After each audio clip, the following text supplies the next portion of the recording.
Hey guys, welcome back to another episode of the Horror Movie Review with Daniel Richardson. I am Daniel Richardson, and yes, this week we're going to be looking at kind of an obscure one, All Cheerleaders Die. Now, not the 2013 film that you may or may not have seen. It's not necessarily mainstream, I guess, but a little more well known. No, this is the original version of that from 2001, the straight to video All Cheerleaders Die. But we'll get to that a little later. I got some news I like to go ahead and jump on. George Romero, apparently, about 20 years ago, he had a pilot series called Iron City Ass Kickers. Apparently, he did a pro wrestling thing. Like, I don't know what the extent of any of his involvement was, if he was just literally filming it documentary style, or if he actually wrote if he booked it. Like, I have no idea. I saw this on BladeDisgusting.com, and it was very vague about his involvement. But apparently, he shot a pilot and didn't get picked up, obviously. But yeah, apparently George Romero did some pro wrestling. That's fucking awesome. I did see the ad for it, or the trailer, or what you want to call it, TV spot. It reminds me a little bit like, I don't know, it had like an ECW aesthetic, but like with USWA production values, or OVW production values. Like, I don't know, it looked very cheap. I mean, it was shot 20 years ago, so you can't really shit on too much. That's George Romero. Like, he has kind of a cheap aesthetic anyways. But I don't know, it just seems like the oddest thing that, and he's done some odd shit, but the oddest thing that has like Romero's name attached to it. So I don't know. Iron City Ass Kickers, though. You guys check it out. Let me know. I really want to know, about this. And yeah, they dropped the trailer for Mortal Kombat this past week. I'm digging it. It's getting a lot of hate. I'm just glad to see Mortal Kombat. Like, I love Mortal Kombat. I love the games. I loved all the TV series and cartoons and fucking web series and all that shit. I loved it all. I thought it was all great. I remember before they did the last web series, Rebirth, is that what it was? I don't remember. Anyways, but I remember they had like a little 8-minute short, and I remember thinking I really wish it would have went more on that. But then of course it went cheaper and goofier and everything else. But beyond all that, we're getting a new Mortal Kombat movie, and they're going for the R rating. We got fatalities, good ones. So yeah, I don't know. I'm pumped for it. Let me know what you guys think about it. Like I said, I don't know. It looks fun to me. It has all my favorite characters back into it, and it looks like a bloody good time. It's kind of odd. Like, it seems like they're kind of focusing more on Sub-Zero in this thing, but he had his own spin-off game. I mean, so did Jax, I guess, but we won't get into that. Although they did do like an entire like Special Forces spin-off, I'd watch it. Fuck it. So Paramount Plus. And I mean, I know I've spoken at great length on this channel. Maybe, I don't know, it had to be the show. I don't know, maybe TPS TV as well. But either way, about my distaste or dislike of all these streaming services. There's too many of them now. It's ridiculous. And Paramount Plus, is out there. However, they're offering a pretty good deal where I guess, like, literally, they're going to show their movies, like, 45 days after they have a theatrical release. I guess they're kind of banking on the fact like no one's going to theaters right now, or even when they're going to reopen theaters, maybe there won't be a whole lot of people showing up. So they're like, fuck it. 45 days after that, they're going to be on Paramount Plus. And of course, the two big movies they were talking about is A Quiet Place 2. And then apparently, I've known this before, that they're going to be doing a prequel to Pet Sematary, but apparently they're already going through that. Like, they're ready to do that shit. So yeah, Pet Sematary prequel coming your way. Quiet Place 2, which I'm cool with it. I'm not gonna lie, I don't even care anymore. As a filmmaker myself, not a good one, but either way, the filmmaker myself, I'm still bootlegging movies, so it'll be on some pirate site, and I don't give a shit. And it's even better now that it's on, like, streaming, because it's easier to take it off the internet, so, like, when it's in theaters, it takes for fucking ever, and you may get a bad quality rip, and it's bad. You may get the handheld cam thing, and you can't quite see. It's a joke. But when it's on the internet, like, what was that last one? The Kevin Bacon movie that came out a while ago. The You Should Have Left. Like, same day, saw it for free. And they were like, no, you got to pay $20 for it. Like, fuck you. I'll watch it for free. And I did, and it was awesome. So, yeah, I guess that's the good thing about all these streaming sites. It's going to be easy to pirate their shit, so thank you. Thank you, George Romero. Shit, probably should put these two stories together, but I didn't. Another lost project of his, we're talking about his wrestling pilot from 20 years ago. Well, apparently he had a movie from the 70s called The Amusement Park. And it's not really a horror movie per se, but I guess it does kind of show the horrifying sides of getting old and ageism and, whatever. And, it's a lost film of his that I guess maybe had theatrical release for a minute, but then, faded away and was kind of forgotten about. Well, they found a print, and Shudder's going to put it right there on their website. So, The Amusement Park. Once again, they're kind of stressed this is not a horror film, so anybody just wanting to see zombies eating brains, you're probably going to be disappointed. But I don't know. I'm down. I'm curious to see what we got going on there. And then finally, there's going to be a new Terminator cartoon coming to Netflix because they just can't seem to get the Terminator franchise right at all, unfortunately. Even though I like Genesis, everybody else hated it. I liked it. I thought it was good. I liked Salvation. I thought Salvation was good. Not great, but good. And I didn't watch Dark Fate. Fuck Dark Fate. Really? Fuck off. Didn't watch it, but either way, we've had 6 movies and a TV show on Fox, didn't they? If I'm not mistaken. Either way, guess what? It's not working, and they decide, fuck it, cartoon. Let's do a cartoon. So yeah. Terminator cartoon coming your way, Netflix. Boom. I'm just not excited. I need to see a trailer for it, I guess. When it finally get finished, I'll check it out. It depends on what the animation style is going to look like. If it's going to go anime, I just don't want to see it. I just don't like the anime style. I'm just not big on it. That's why I never watched Castlevania on Netflix. And everybody told me it's great. And I was like, it may be, but I'm sorry. It looks goofy and stupid. I don't want to see Dragon Ball Z. Sorry.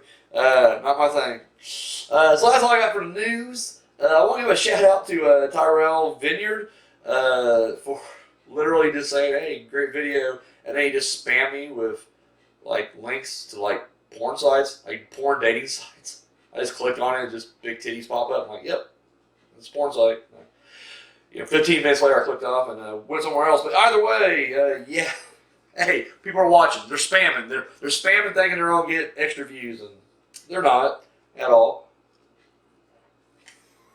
So this weekend, a new horror movie coming out called The Vigil, which basically it's a Jewish priest is kind of watching over this family member, and there's a dead member of their family, and apparently in the Jewish faith, they believe that, or the Orthodox Jewish faith, that, you must sit with a dead body because you can protect it from evil spirits trying to inhabit the body, I guess, after it's gone. And anyway, so that's, the whole thing. The trailer makes it look like it's going to be kind of like a Jewish Conjuring.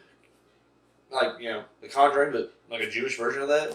I don't know, it don't look bad, it don't look good either. Just kind of, it looks like every other generic supernatural movie you've ever seen with a Jewish twist is what it looks like. Honestly, supernatural films are great. They are. I love the Paranormal Activity series. I love Conjuring, Insidious, the list goes on and on. But for some reason, I just can't get into them. I didn't want to watch any of those when they came out. I saw the trailers and just was not impressed because I'm just like, eh. It's the one subgenre that it's always good, or it's mostly good, but just for me to really get into it, it takes forever. Because it's just I don't know. What else can you really do with that subgenre? Now, granted, this is a different faith, this is a different religion, so maybe new stuff they may show us. I don't know. But The Vigil this weekend. If you guys check it out, let me know. Maybe I'm just being a dick by overlooking this thing. Maybe it might be great. And if it is, please, tell me. But The Vigil, I don't know. Doesn't seem like my cup of tea, but, if I hear some good buzz about it, I'll check it out. But let's get to the main event. Here's what we're here for. I'm talking about All Cheerleaders Die. This was a straight-to-video 2001 film. Lucky McKee and Chris Stevenson, I believe. They wrote and directed this. Like I said, Lucky McKee would go on to direct movies such as May, The Woman, and All Cheerleaders Die. And I reviewed All Cheerleaders Die on this channel, on this show actually, last season. Check out that review. Was not a fan at all. But when I found out that was a remake, I was like, the remake? And it turned out he remade his own movie because when he did this movie, it was shot on VHS, it looks like, and it just looks really bad. Very low production value and everything. But with that, I think there was some promise. You could see a great director in there. And like I said, he would go on to give us some really good horror gems. Not all cheerleaders die, of course, but, with May and the woman. Anyways, the basic plot here is, a bunch of football players take their girlfriends to this party. Thing gets out of hand, and the girls die. To come back a few years later as zombies to get revenge on their boyfriends. It's very similar to the remake plot, but there are minor differences, and I prefer the minor differences. I like this original better, and I saw it later. Like, it's weird. I saw the remake first, then the original, but I prefer the original. In the remake, it's kind of a pseudo-similar thing where all the girls die, except for one who's like a witch, and her power brings them back. And they're very, they're conscious, they know who they are. And I will say, yes, this does have that, the remake has that over the original, where every character is, well developed, they each have their own personality, like, who the girls are, each cheerleader, who they are, what they're bringing to the table. Whereas here, there's really no character development, like, it really is just a bunch of cheerleaders, like, nameless, faceless, just fucking cheerleaders. I don't know. I didn't care for the writing. I didn't care about any of the girls per se, or even the guy. Like, I didn't like any of the characters in the remake. Whereas in the original, when they come back as zombies, I just like zombies more. Like, they're not talking and acting goofy and doing shtick. It's like, no, they're fucking zombies eating their boyfriends. That's awesome. That's fucking awesome. I'm sorry. I prefer that. I don't want to hear girls talk about their feelings as they're, trying to get revenge. Like, no, just get fucking zombies. You're zombies. Eat. Eat, pray, love, right? So there's that. Now, I will say, obviously, the production values and the acting is way better in the remake. This original, it looks like a TPS production. It's a little bit better than a TPS production, let's be real. But anyways, it looks rough. It looks fucking rough. But there's something about that. It has a charm to it because you're watching a movie that's very no budget, very, rinky dink. But I don't know. I love it. I don't know. I love watching movies like this that they take a high concept with no money and they still kind of make it work. Like I said, I think most people are going to hate this because it is so cheap or whatever, but I just like seeing this movie because I don't know, you're seeing them take the material and kind of elevate it, but they're elevated with no money. Like, it really is. Like, it's insane. But like I said, I think most people are going to hate it just because low production value, bad acting, horrible acting. I don't know. I prefer it. I really do. I'm not just trying to be a dick. I like this one. I think I just like it because, you can see the passion behind it. You see them just trying to get this movie up and off the ground, and it happened. And maybe it wasn't, best results for them, but once again, Lucky would go on to do some incredible stuff. And I think you can see that promise in these, in this early film right here. I don't know where you'd find this. I found it on some bootleg sites. I'm sure it may be on YouTube for all I know. I have no clue. But All Cheerleaders Die. Check it out. I recommend it. Once again, short. It's like 90 minutes, so fuck. Sorry, 90 minutes, like an hour and 20 minutes. Either way, check it out. I think, you may like it, you may not.